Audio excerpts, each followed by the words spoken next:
Bonjour, je suis contente de vous retrouver aujourd'hui pour la recette du fondant à la noix de coco et à l'ananas.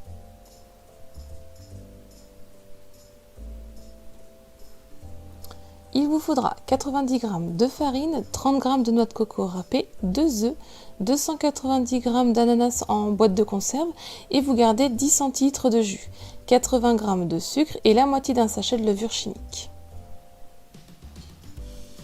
Je commence dans mon plat par venir casser mes 2 œufs.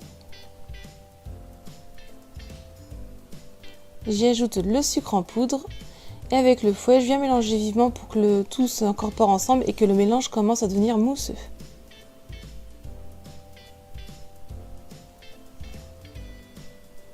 Ensuite, je viens prendre mon robot mixeur et j'y mets donc mes morceaux d'ananas dedans.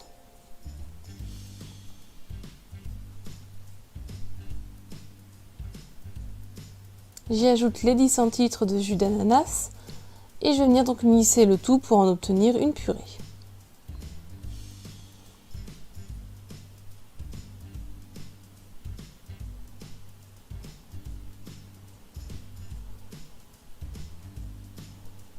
Une fois que tout est mixé, j'ajoute la purée d'ananas dans mon mélange précédent et je vais mélanger un peu avec le fouet. J'ajoute aussi la noix de coco râpée.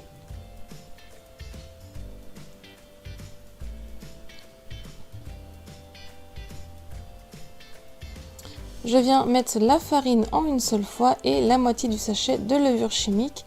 Je reviens mélanger avec le fouet, donc vous allez obtenir une pâte qui va un petit peu épaissir mais pas trop. Vous allez quand même obtenir une pâte qui est assez liquide, c'est tout à fait normal.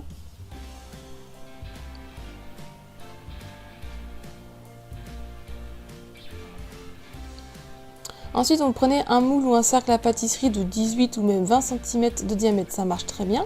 Et donc on va venir beurrer le tour et le fond si vous utilisez un moule. J'ai mis ensuite de l'aluminium et du papier de cuisson pour pas que la pâte ne s'échappe.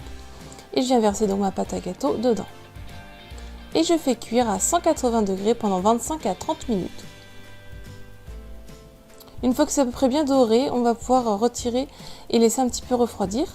Et ensuite, j'ai déposé sur une grille pour le laisser totalement refroidir dessus. Une fois totalement refroidi, on va pouvoir le démouler et le mettre au frais pour au moins 2 heures.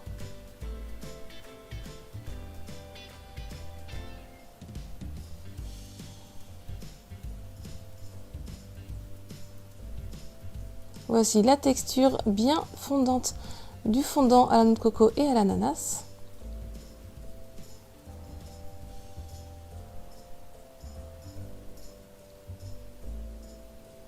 La recette est terminée, j'espère qu'elle vous a plu. Si c'est le cas, comme d'habitude, je compte sur vous pour mettre un petit j'aime. Laissez-moi aussi un petit commentaire pour me dire ce que vous en avez pensé. Si vous la reproduisez, partagez-moi vos petites photos sur un de mes réseaux sociaux. Si ce n'est pas encore fait, pensez à vous abonner. Et si vous voulez d'autres recettes, je vous laisse cliquer sur le côté. Et moi, je vous dis à très vite. Bye!